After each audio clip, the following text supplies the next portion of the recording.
Sad ka na.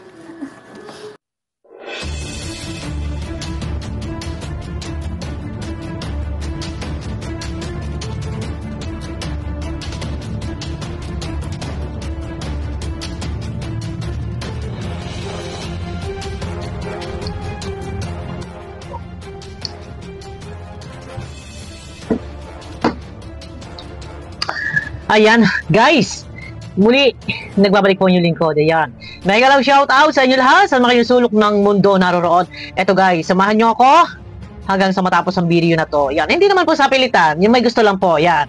Tayo ito ay, kumbaga, hindi natin dito, ito si Kalingap David. Ayan.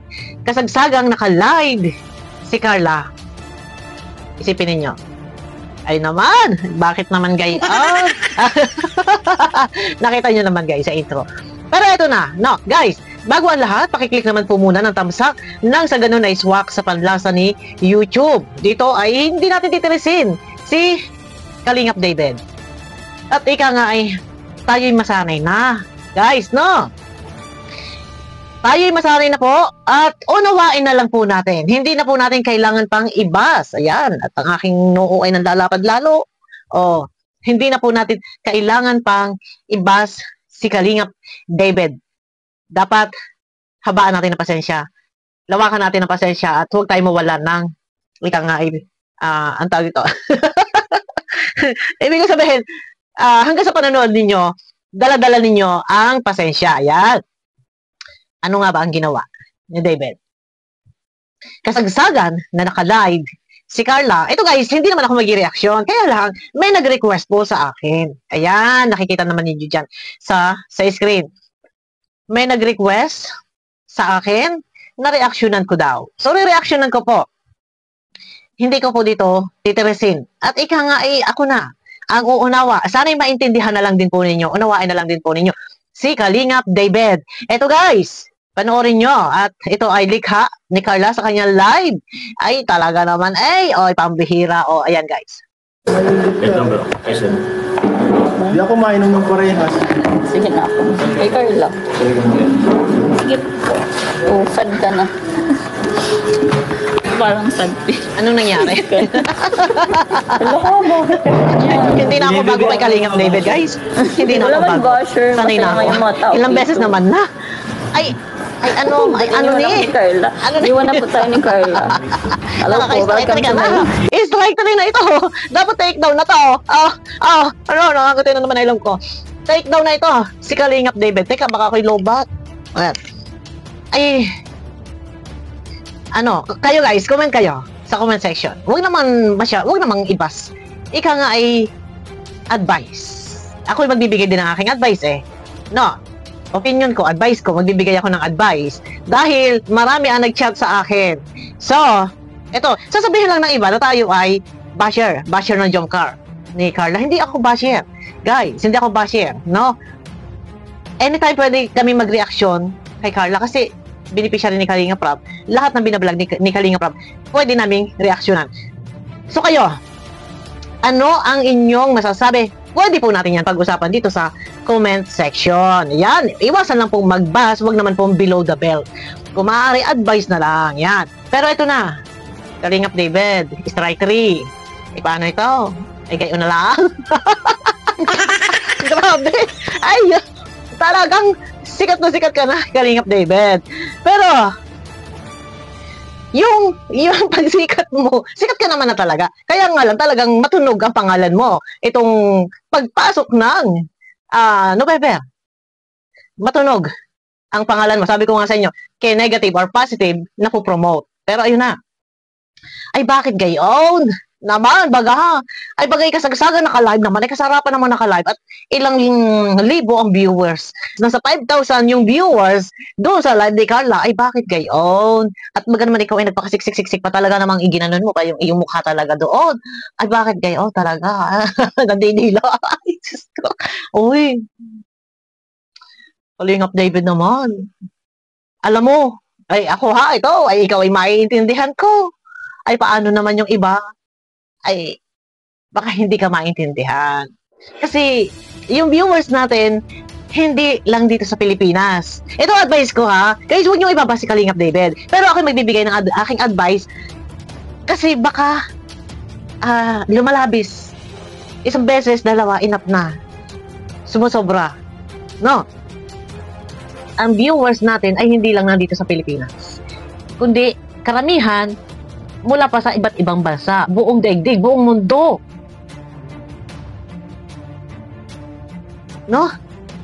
Ano yung ano yung masasabi nila kay Boys ka? No? Mahirap na hindi kasi tayo aani ng papuri. Okay lang isa. Sige. Ay pangalawahan.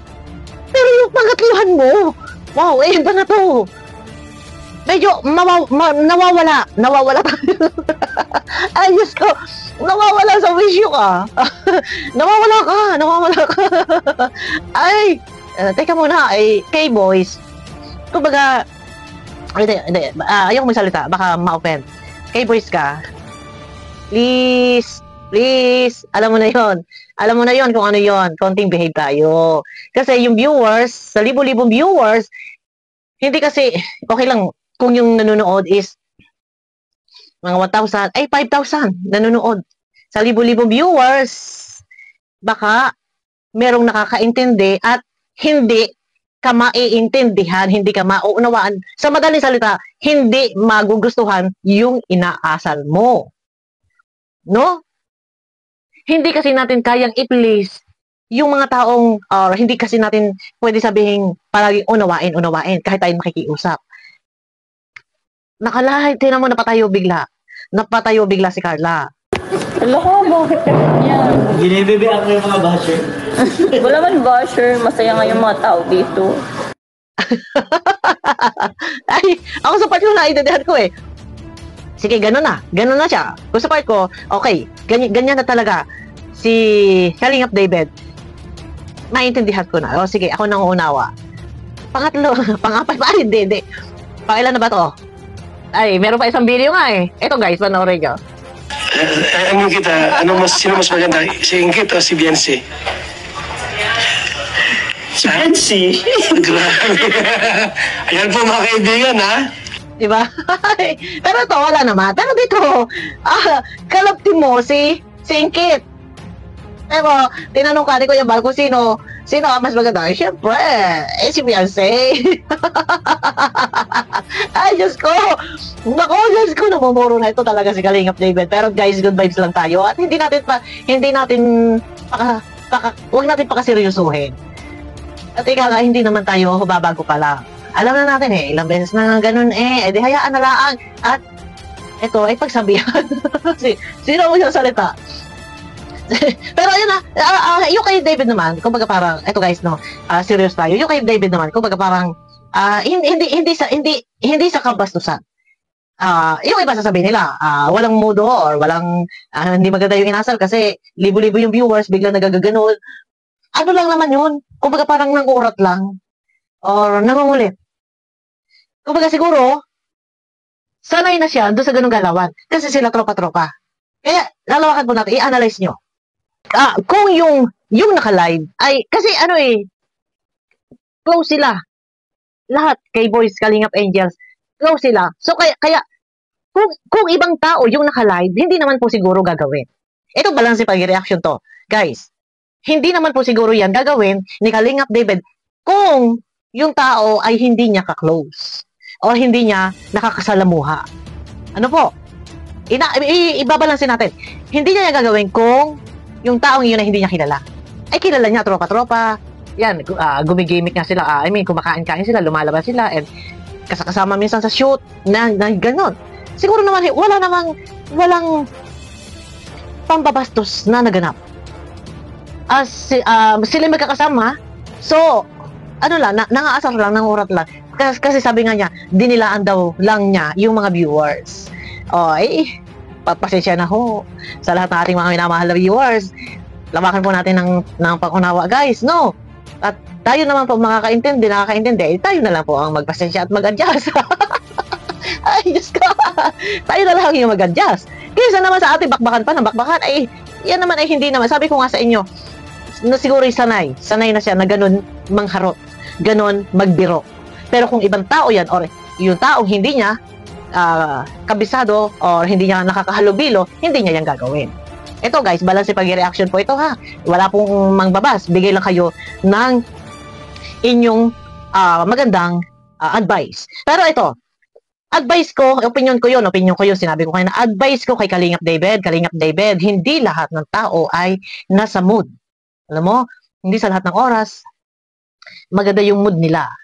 Minsan, kahit sa'yo, biro, and nakakasalamuha mo sila araw-araw, ang akin lang, dahil sila ay naka-live sa libo-libong viewers na nanonood, for respeto. For respeto lang. Huwag mo dilaan yung viewers. Sabi niya, dinilaan lang daw niya yung viewers.